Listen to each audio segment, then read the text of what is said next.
പ്രിയപ്പെട്ട കുട്ടികളെ, ഇന്ന് നമ്മൾ ഡിസ്കസ് ചെയ്യാൻ പോകുന്നത് ഐസോക്കോണ്ട് ആണ്. ഐസോക്കോണ്ടിന്റെ മലയാളം സമോൽപ്പന്ന വക്രം എന്നാണ്. നമുക്കാദ്യം ഐസോക്കോണ്ട് എന്താണെന്ന് നോക്കാം. ഒരു ഐസോക്കോണ്ട് എന്ന് പറയുന്നത് ഐസോക്കോണ്ട് ഷോസ് അത് എന്താണ് കാണിക്കുന്നത്? ഓൾ കോമ്പിനേഷൻസ് ആണ് കാണിക്കുന്നത്. നമ്മൾ ഇൻഡിഫറൻസ് കർവ് പറഞ്ഞപ്പോൾ പറഞ്ഞു കോമ്പിനേഷൻസ് ആണ് അവിടെയും കാണിക്കുന്നത്, ഇവിടെയും കോമ്പിനേഷൻസ് ആണ് കാണിക്കുന്നത്. ഓഫ് ഫാക്ടേഴ്സ് എന്തിന്റെയാണ്? ഫാക്ടേഴ്സിന്റെ. ആരൊക്കെയാണ് ഫാക്ടേഴ്സ് എന്ന് പറഞ്ഞാൽ? Land, labour, capital, organiser. ഇതൊക്കെ എന്താണ്? ഉൽപാദന ഘടകങ്ങളാണ് അല്ലെ.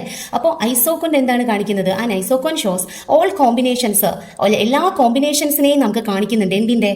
ഫാക്ടേഴ്സിന്റെ, ഉൽപാദന ഘടകങ്ങളുടെ, അതായത് land, labour, capital, organiser that produce A certain output. അതായത് ഒരു നിശ്ചിത ഔട്ട്പുട്ട് പ്രൊഡ്യൂസ് ചെയ്യാൻ വേണ്ടി നമുക്ക് ഉപയോഗിക്കാൻ പറ്റുന്ന ഫാക്ടേഴ്സിന്റെ എല്ലാ കോമ്പിനേഷൻസും കാണിക്കുന്ന വക്രമാണ് സമോൽപ്പന്ന വക്രം അല്ലെങ്കിൽ ഐസോക്കോണ്ട് എന്ന് പറയുന്നത്. നമ്മൾ സിംപ്ലിസിറ്റിക്ക് വേണ്ടി രണ്ട് ഉൽപാദന ഘടകങ്ങളെ മാത്രമേ എടുക്കുന്നുള്ളൂ. അത് ലേബറും ക്യാപിറ്റലുമാണ്. ലേബറും ക്യാപിറ്റലും വെച്ചുകൊണ്ട് നമുക്ക് certain amount of output produce ചെയ്യാൻ ഉള്ള ഫാക്ടേഴ്സിന്റെ കോമ്പിനേഷൻസ് കാണിക്കുന്നതാണ് എന്ത്? ഐസോക്കോണ്ട്. കുറച്ചുകൂടി നമുക്ക് എന്ത് ചെയ്യാൻ പറ്റും? കുറച്ചുകൂടി മനസ്സിലാക്കാനായിട്ട് നമുക്ക് ഈ ടേബിൾ ഒന്ന് നോക്കാം. ഇതാവുമ്പോൾ നമുക്ക് എളുപ്പത്തിൽ എന്ത് ചെയ്യാൻ പറ്റും? മനസ്സിലാക്കാൻ പറ്റും. നോക്കൂ, ഫാക്ടറിന്റെ കോമ്പിനേഷൻ ആണല്ലോ ഐസോക്കോണ്ട് കാണിക്കുന്നത്. A, B, C, D, E ഇതെല്ലാം എന്താണ്? കോമ്പിനേഷൻസ് ആണ് അല്ലെ. അത് നോക്കൂ, ലേബറും ക്യാപിറ്റലും മാത്രമാണ് ഫാക്ടേഴ്സ് ആയിട്ട് നമ്മൾ എടുത്തിട്ടുള്ളത്. അപ്പോൾ ആദ്യം നമ്മൾ എന്ത് ചെയ്യുന്നുണ്ട്? 6 ലേബേഴ്സിനെ ഉപയോഗിക്കുന്നുണ്ട്, 40 ക്യാപിറ്റൽ ഉപയോഗിക്കുന്നുണ്ട്. അപ്പോൾ നമ്മുടെ ഔട്ട്പുട്ട് എന്ന് പറയുന്നത് 500 യൂണിറ്റ് ആണ്. നോക്കൂ, output certain amount of output ആണ്. ഔട്ട്പുട്ടിൽ മാറ്റമില്ല, 500 തന്നെയാണ് ഔട്ട്പുട്ട്. ലേബർ നോക്കൂ, നമുക്ക് 6 ലേബറും 40 ഔട്ട്പുട്ടും വെച്ചുകൊണ്ട് 500 യൂണിറ്റ് പ്രൊഡ്യൂസ് ചെയ്യാം. ബി കോമ്പിനേഷനിലാണെങ്കിൽ നമുക്ക് 7 ലേബറും 28 ക്യാപിറ്റലും വെച്ചുകൊണ്ട് നമുക്ക് 500 യൂണിറ്റ് പ്രൊഡ്യൂസ് ചെയ്യാം. സി കോമ്പിനേഷൻ എന്ന് പറയുമ്പോൾ എന്താണ്? 8 ലേബർ ഉണ്ട്, അതുപോലെ ക്യാപിറ്റൽ 18, ഔട്ട്പുട്ട് 500. അപ്പോൾ 500 യൂണിറ്റ് ഓഫ് ഔട്ട്പുട്ട് പ്രൊഡ്യൂസ് ചെയ്യുന്ന വേറൊരു കോമ്പിനേഷനാണ് സി. നോക്കൂ, അതേ എമൗണ്ട് ഓഫ് ഔട്ട്പുട്ട് പ്രൊഡ്യൂസ് ചെയ്യാൻ പറ്റുന്ന മറ്റൊരു കോമ്പിനേഷനാണ് ഡി. അവിടെ നമുക്ക് ലേബർ 9ഉം ക്യാപിറ്റൽ 12ഉം ആണ്. ഔട്ട്പുട്ടിൽ ഒരു മാറ്റവും ഇല്ല. ഈ കോമ്പിനേഷനിൽ ലേബർ 10ഉം ക്യാപിറ്റൽ 8ഉം ആണ്. നമ്മൾ ഒന്നുകൂടി ഈ ഡെഫിനിഷനിലേക്ക് തിരിച്ചു വരൂ. What is isoquant? An isoquant shows all combination A, B, C, D, E നമ്മൾ കണ്ടല്ലോ. ഓഫ് ഫാക്ടേഴ്സ്, ഉൽപാദന ഘടകങ്ങളുടെ, ഓഫ് ഫാക്ടേഴ്സ് ഉൽപാദന ഘടകങ്ങളുടെ ദാറ്റ് പ്രൊഡ്യൂസ് സർട്ടൻ ഔട്ട്പുട്ട്. നമ്മളുടെ എക്സാമ്പിൾ എത്രയാണ് ഔട്ട്പുട്ട്? 500 അല്ലെ. ഇനി നമ്മൾ ശരിക്കും ഈ ഐസോക്കോണ്ടിനെ വിഭജിക്കാൻ പോവുകയാണ്. അതായത് ഐസോക്കോണ്ട് എന്ന് പറയുന്നത് ആ ലാറ്റിൻ പദത്തെ, ഐസോ എന്ന് പറഞ്ഞു കഴിഞ്ഞാൽ ഈക്വൽ എന്നാണ് അതിന്റെ അർത്ഥം, കോണ്ട് എന്ന് പറഞ്ഞാൽ ക്വാണ്ടിറ്റി എന്നാണ്. സോ ഐസോക്കോണ്ട് എന്ന് പറഞ്ഞാൽ ഈക്വൽ ക്വാണ്ടിറ്റി എന്നാണ് അർത്ഥം. ഐസോ എന്ന് പറഞ്ഞാൽ ഈക്വൽ എന്നും കോണ്ട് എന്ന് പറഞ്ഞാൽ ക്വാണ്ടിറ്റി എന്നുമാണ് അർത്ഥം. സോ ഐസോക്കോണ്ട് എന്ന് പറഞ്ഞാൽ എന്തായിരിക്കും? Equal quantity. മനസ്സിലായല്ലോ. ഇനി ഐസോക്കോണ്ടിനെ നമ്മൾ എന്തെന്ന് പറയുന്നുണ്ട്? It is also called equal product curve. Iso എന്ന് പറഞ്ഞാൽ നമുക്കറിയാം ഈക്വൽ എന്നാണ് അല്ലെ. അപ്പോൾ ഈക്വൽ പ്രോഡക്റ്റ് കർവ് എന്നും വിളിക്കുന്നുണ്ട്. അതേപോലെ തന്നെ ഐസോ പ്രോഡക്റ്റ് കർവ് എന്നും വിളിക്കുന്നുണ്ട്. ഐസോ എന്ന് പറഞ്ഞാൽ എന്താ? ഈക്വൽ. അപ്പോൾ ഈക്വൽ പ്രോഡക്റ്റ് കർവ് പഠിച്ചാൽ തന്നെ നമുക്ക് ഐസോ പ്രോഡക്റ്റ് കർവും കിട്ടും. ദെൻ പ്രൊഡക്ഷൻ ഇൻഡിഫറൻസ് കർവ് എന്നും വിളിക്കുന്നുണ്ട്. Production indifference curve. നമുക്ക് ഐസോക്കോണ്ട് എന്താണെന്ന് ഇപ്പോൾ ക്ലിയർ ആയി. ഒരു സർട്ടൻ എമൗണ്ട് ഓഫ് ഔട്ട്പുട്ട് രണ്ട് ഫാക്ടേഴ്സിന്റെ കോമ്പിനേഷൻ വെച്ചുകൊണ്ട് എന്ത് ചെയ്യാണ്? നമ്മൾ കാണിക്കുകയാണ്. അപ്പോൾ combination A, B, C, D, E, then ലേബേഴ്സിന്റെ എമൗണ്ട്, ക്യാപിറ്റലിന്റെ എമൗണ്ട്, ടോട്ടൽ ഔട്ട്പുട്ടിന്റെ എമൗണ്ട്, ടോട്ടൽ ഫിസിക്കൽ പ്രൊഡക്റ്റിന്റെ എമൗണ്ട്. സോ ഈ ഒരു വിവരങ്ങളെ അല്ലെങ്കിൽ ഈ ഒരു ടേബിളിലുള്ള ഡാറ്റയെ നമ്മൾ ഗ്രാഫിക്കലി കാണിക്കണം. ഒരു ഗ്രാഫായി കാണിച്ചു കഴിഞ്ഞാൽ നമുക്ക് ഐസോക്കോണ്ട് കിട്ടും. നമുക്കതെങ്ങനെയാണെന്ന് നോക്കാം. ഇതിപ്പോൾ നമ്മൾ നേരത്തെ ഡിസ്കസ് ചെയ്ത ആ കോമ്പിനേഷൻസ് തന്നെയാണ് കാണിക്കുന്നത്. എക്സ് ആക്സിസിൽ നമ്മൾ ലേബർ എടുക്കുക, വൈ ആക്സിസിൽ നമ്മൾ ക്യാപിറ്റൽ എടുക്കുക. ഫസ്റ്റ് എ കോമ്പിനേഷനിൽ എത്രയായിരുന്നു? 6 ലേബേഴ്സ് ഉണ്ടായിരുന്നു, 40 യൂണിറ്റ് ഓഫ് ക്യാപിറ്റൽ ഉണ്ടായിരുന്നു. അപ്പോൾ 36ന്റെയും 42ന്റെയും ഇടയിൽ 40 ഏകദേശം ഇവിടെ വരും. 40 ക്യാപിറ്റൽ ആൻഡ് 6 ലേബേഴ്സ് അല്ലെ, 6 ലേബേഴ്സ്. അപ്പോൾ അത് രണ്ടും കൂടി ചേരുന്ന ആ പോയിന്റ് ആണ് കോമ്പിനേഷൻ എ. അങ്ങനെ നമ്മൾ എന്ത് ചെയ്യുന്നു? ബി എന്ന് പറയുമ്പോൾ എത്രയാണ്? 7 യൂണിറ്റ് ഓഫ് ലേബർ, അല്ലെങ്കിൽ 7 എമൗണ്ട് ഓഫ് ലേബർ എന്ന് പറഞ്ഞാൽ ഏകദേശം ഇവിടെ വരും 7.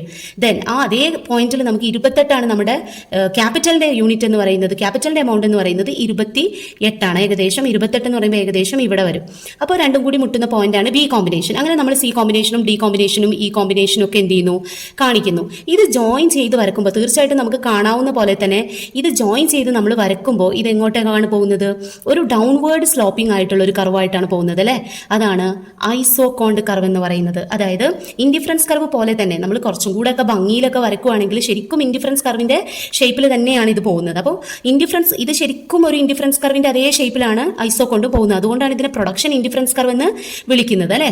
ഇനി നമുക്ക് ഒന്ന് ഫ്രീ ഹാൻഡിൽ വരച്ച് നോക്കാം. ഡാറ്റ ഒന്നും ഇല്ലാണ്ട് ഒരു ഫ്രീ ഹാൻഡിൽ നമ്മൾ വരക്കുകയാണെങ്കിൽ ഇവിടെ ലേബർ ആണ്, ഇവിടെ ക്യാപിറ്റൽ ആണ്. ശരിക്കും ഇൻഡിഫറൻസ് കർവിന്റെ അതേ ഷേപ്പാണ് ഐസോകോണ്ടിനുള്ളത്. കണ്ടോ, ഇവിടെ ഈ ഐസോകോണ്ടിൽ നമ്മൾ 500 യൂണിറ്റ് ഔട്ട്പുട്ടാണ് പ്രൊഡ്യൂസ് ചെയ്യുന്നത് വിചാരിക്കുക. നമുക്ക് വേറൊരു ഐസോകോണ്ട് കൂടിയുണ്ട് ഇതിന്റെ തൊട്ടുമുകളിൽ ഇത് IQ1, ഇത് IQ2. ഇവിടെ നമുക്ക് 600 യൂണിറ്റ് ആണ് ഉൽപ്പാദിപ്പിക്കുന്നത്. ഇവിടെ നമുക്ക് വേറൊരു യൂണിറ്റ് കൂടി ഉണ്ട്, IQ3 എന്ന് പറയുന്ന വേറൊരു IQ3 എന്ന് പറയുന്ന വേറൊരു ഐസോകോണ്ട് കൂടിയുണ്ട്. ഇവിടെ നമ്മൾ 700 യൂണിറ്റ് ഓഫ് ഔട്ട്പുട്ടാണ് പ്രൊഡ്യൂസ് ചെയ്യുന്നത്, അല്ലെങ്കിൽ പ്രോഡക്റ്റ് ആണ് പ്രൊഡ്യൂസ് ചെയ്യുന്നത്. സോ ഒന്നിൽ കൂടുതൽ ഐസോകോണ്ട് എന്തുണ്ട്, ഒന്നിൽ കൂടുതൽ ഐസോകോണ്ട് ഇവിടെ ഉണ്ട് അല്ലേ. ഇതിനെ നമുക്ക് ഐസോകോണ്ട് മാപ്പ് എന്ന് വിളിക്കാം. ഐസോകോണ്ട് മാപ്പ്, നമ്മൾ ഇൻഡിഫറൻസ് മാപ്പ് ഒക്കെ പറഞ്ഞില്ലേ വീഡിയോയിൽ, അപ്പോൾ അതുപോലെ ഇതിനെ ഐസോകോണ്ട് മാപ്പ് എന്നാണ് വിളിക്കുന്നത്. ഇനി നമുക്ക് നോക്കാനുള്ളത് പ്രോപ്പർട്ടീസ് ഓഫ് ഐസോകോണ്ട്. ഐസോകോണ്ടിന്റെ പ്രോപ്പർട്ടീസ് എന്തൊക്കെയാണ്? ഫസ്റ്റ് പ്രോപ്പർട്ടി, നമ്മുടെ പ്രത്യേകതകൾ പറയുമ്പോൾ ഇൻഡിഫറൻസ് കർവിന്റെ അതേ പ്രത്യേകതകൾ തന്നെയാണ് നമുക്ക് ഐസോകോണ്ടിനും പറയാനായിട്ടുള്ളത്. സ്ലോപ്പ് മാത്രം വ്യത്യാസം ഉണ്ടെന്നേ ഉള്ളൂ. നോക്കൂ, ഐസോകോണ്ട് കർവുകൾ എന്താണ്? ഐസോകോണ്ട് വക്രങ്ങൾ convex to the origin, convex ഷേപ്പിലാണ്. അതായത് നമ്മൾ ഐസോകോണ്ട് വരച്ച സമയത്ത് നമുക്ക് എന്ത് ഷേപ്പാണ് കിട്ടിയത്? ഐസോകോണ്ടിന്റെ ഷേപ്പ് എന്ന് പറയുന്നത് കോൺവെക്സ് ഷേപ്പാണ് അല്ലെ. ഇവിടെ നമുക്ക് ക്യാപിറ്റൽ ഉണ്ട്, ഇവിടെ നമുക്ക് ലേബർ ഉണ്ട്. എന്താണ് ഈ കോൺവെക്സ് ഷേപ്പ് കൊണ്ട് ഉദ്ദേശിക്കുന്നത്? ഈ ഒരു ഷേപ്പ്, വക്രത്തിന് ഈ ഒരു ഷേപ്പ് വരാനുള്ള കാരണം, ഒന്നാമത്തെ ഒരു കാരണം എന്ന് പറയുന്നത് നമുക്ക് സബ്സ്റ്റിറ്റ്യൂട്ട് ചെയ്യാൻ പറ്റുന്നു അല്ലെ. ലേബറിനെയും ക്യാപിറ്റലിനെയും നമ്മൾ ടേബിളിൽ കണ്ടല്ലോ, ലേബറിനെയും ക്യാപിറ്റലിനെയും നമ്മൾ എന്ത് ചെയ്യുന്നുണ്ട്? സബ്സ്റ്റിറ്റ്യൂട്ട് ചെയ്യുന്നുണ്ട്.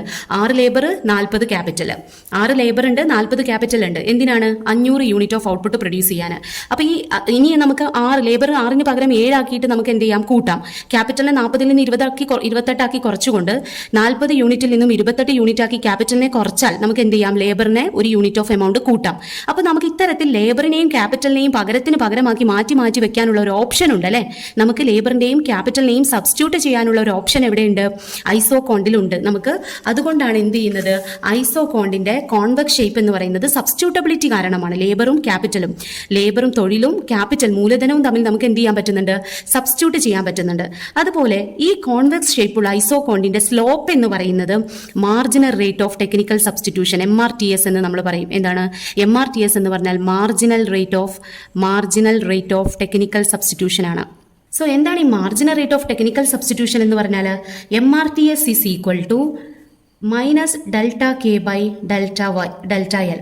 സോ എന്താണ് ഈ marginal rate of technical substitution എന്ന് പറഞ്ഞാൽ? It is nothing but change in capital divided by change in labour. ഇത് ഡെൽറ്റ എന്നാണ് പറയുക. ഡെൽറ്റ എന്ന് പറഞ്ഞാൽ ചേഞ്ച് എന്നാണ് ഉദ്ദേശിക്കുന്നത്. ക്യാപിറ്റലിൽ വന്നിട്ടുള്ള മാറ്റം ഡിവൈഡഡ് ബൈ ലേബറിൽ വന്നിട്ടുള്ള മാറ്റം, ലേബറും ക്യാപിറ്റലും വന്നിട്ടുള്ള മാറ്റം. നോക്കൂ, നമ്മൾ എന്ത് ചെയ്യുന്നുണ്ട്? ലേബറിന് ഒരു അഡീഷണൽ കൂടുതൽ കിട്ടാനായിട്ട്, ഇവിടെ ചേഞ്ച് ഇൻ ലേബർ എന്ന് പറഞ്ഞാൽ എത്രയാണ്? Change in labour is equal to 1. 6ൽ നിന്ന് 7 കൂടുക എന്ന് പറഞ്ഞാൽ എത്രയാണ്? 1. ഇവിടെ ക്യാപിറ്റലിൽ വന്ന വ്യത്യാസം എന്താണ്? 40 മൈനസ് 28 എന്ന് പറഞ്ഞാൽ എത്രയാണ്? 12 അല്ലെ. അപ്പോൾ ചേഞ്ച് ഇൻ ക്യാപിറ്റൽ എന്ന് പറഞ്ഞാൽ എത്രയാണ്? 12 ആണ്. അപ്പോൾ ചേഞ്ച് ഇൻ ക്യാപിറ്റൽ അല്ലെങ്കിൽ ചേഞ്ച് ഇൻ ക്യാപിറ്റലിനെ നമുക്ക് K വെച്ച് ഇൻഡിക്കേറ്റ് ചെയ്യാം. സോ ചേഞ്ച് ഇൻ ക്യാപിറ്റൽ എന്ന് പറഞ്ഞാൽ എത്രയാണ്? 40 മൈനസ് 28 12 ആണ് അല്ലെ. 40ൽ നിന്ന് 28 കുറഞ്ഞു, മൈനസ് ആണ്. ദെൻ ലേബറിൽ വന്ന മാറ്റം എന്താണ്? 6ൽ നിന്ന് 1 ആയിട്ട് കൂടി. ഇവിടെ 12 യൂണിറ്റ് ക്യാപിറ്റൽ കുറച്ചുകൊണ്ടാണ് നമുക്ക് എന്ത് ചെയ്തത്? 1 യൂണിറ്റ് ഓഫ് ലേബർ നമുക്ക് കൂട്ടാൻ പറ്റിയത്. സോ നമ്മൾ marginal rate of technical substitution എന്ന് പറഞ്ഞാൽ ഈ ലേബറും ക്യാപിറ്റലും നമ്മൾ സബ്സ്റ്റിറ്റ്യൂട്ട് ചെയ്യുന്നതിന്റെ നിരക്കാണ്. സോ ഐസോകോണ്ട് കോൺവെക്സ് ആണ്. കോൺവെക്സിന് കാരണം ഒന്ന്, നമുക്ക് സബ്സ്റ്റിറ്റ്യൂട്ടബിലിറ്റി ഉണ്ട്, ലേബർ ആൻഡ് ക്യാപിറ്റൽ. ഇതാണ് ഫസ്റ്റ് കാരണം. രണ്ടാമത്തെ കാരണം എന്താണ്? ഇതിന്റെ സ്ലോപ്പ് ആയിട്ടുള്ള marginal rate of technical substitution MRTS എന്താണ്? ഡിമിനിഷിംഗ് ആണ്. Diminishing marginal rate of technical substitution diminishing ആണ്. MRTS ഡിമിനിഷ് ചെയ്യുന്നതാണ് രണ്ടാമത്തെ കാരണം. ഈ marginal rate of technical substitution കുറയുകയാണ് എന്ന് പറഞ്ഞാൽ അതിന്റെ അർത്ഥം എന്താണ്? നമ്മളിവിടെ കണ്ടല്ലോ, 1 യൂണിറ്റ് എക്സ്ട്രാ കിട്ടാൻ വേണ്ടി നമ്മൾ എന്ത് ചെയ്യുന്നുണ്ട്? ക്യാപിറ്റലിന്റെ എമൗണ്ട് കുറയ്ക്കുന്നുണ്ട്. ഇനി നോക്കൂ, 28 18 28ഉം 18ഉം തമ്മിലുള്ള വ്യത്യാസം എന്താണ്? എത്രയും മാറ്റം വന്നത്? 10 അല്ലേ.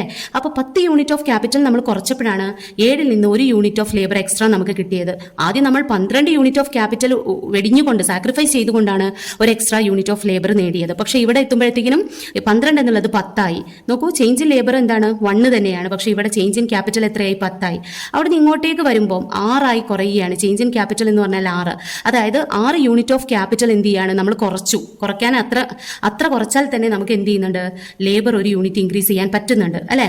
ഇനി ഇവിടെ നോക്കൂ, 4 യൂണിറ്റ് ആണ് നമ്മൾ എന്ത് ചെയ്തത്, ഇവിടെ നോക്കുമ്പോഴത്തേക്കും 4 യൂണിറ്റ് ആണ് നമ്മൾ എന്ത് ചെയ്തത്, സാക്രിഫൈസ് ചെയ്തത്. ക്യാപിറ്റൽ നമ്മൾ ഒഴിവാക്കിക്കൊണ്ടാണ് ഒരു അഡീഷണൽ യൂണിറ്റ് ഓഫ് ലേബർ കിട്ടിയത്. സോ ഇവിടെ ശ്രദ്ധിച്ചാൽ അറിയാം, നമ്മൾ സാക്രിഫൈസ് ചെയ്യുന്ന ക്യാപിറ്റലിന്റെ നിരക്ക് എന്ന് പറയുന്നത് എന്താണ്, കുറഞ്ഞു വരികയാണ് അല്ലെ. നമ്മളുടെ ഉൽപാദനത്തിൽ ലേബറിനെ കൂടുതലായിട്ട് ഉപയോഗിക്കാൻ വേണ്ടി നമ്മൾ ത്യജിക്കുന്ന ക്യാപിറ്റൽ, മൂലധനം എന്ന് പറയുന്നത്, മൂലധനത്തിന്റെ അളവ് എന്ന് പറയുന്നത് കുറഞ്ഞു വരികയാണ്. അതാണ് diminishing marginal rate of substitution എന്ന് പറയുന്നത്, ഡിമിനിഷിംഗ് MRTS എന്ന് പറയുന്നത്.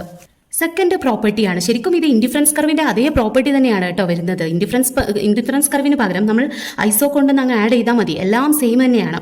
നോക്കൂ, isoquant curve, 2 isoquant curve intersect ചെയ്യില്ല എന്ന് പറഞ്ഞാൽ നമുക്കറിയാലോ, എക്സും വൈയും ലേബർ ആൻഡ് ക്യാപിറ്റൽ.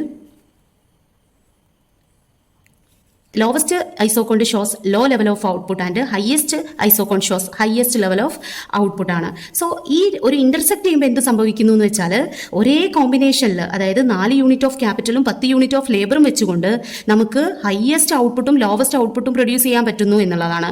അതൊരിക്കലും ഒരു പ്രൊഡക്ഷൻ ഒരു സിസ്റ്റം അനുസരിച്ച് അല്ലെങ്കിൽ ഒരു ഉൽപാദനത്തിന്റെ ഒരു പ്രോട്ടോകോൾ അനുസരിച്ച് ഒരിക്കലും സംഭവിക്കാൻ പറ്റാത്തൊരു കാര്യമാണ് അല്ലെ. അതുകൊണ്ടാണ് ഇൻഡിഫറൻസ് കർവ് ഇന്റർസെക്ട് ചെയ്യില്ല എന്ന് പറയാൻ കാരണം. സോ മൂന്നാമത്തെ ഒരു പ്രോപ്പർട്ടി എന്താണ്, highest ഐസോകോൺ shows high level of output.